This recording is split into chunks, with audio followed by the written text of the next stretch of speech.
How to turn off bringing devices together on iPhone. To get started, first of all go ahead and open up the Settings application on your iPhone.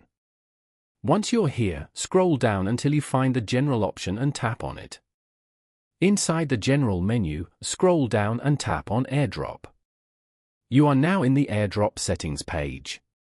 Under the Start Sharing By section, you will see an option for bringing devices together. Simply tap on the toggle switch next to it to turn this feature off. This feature allows you to easily swap numbers with NameDrop, share photos, and more by holding the top of your iPhone close to another iPhone.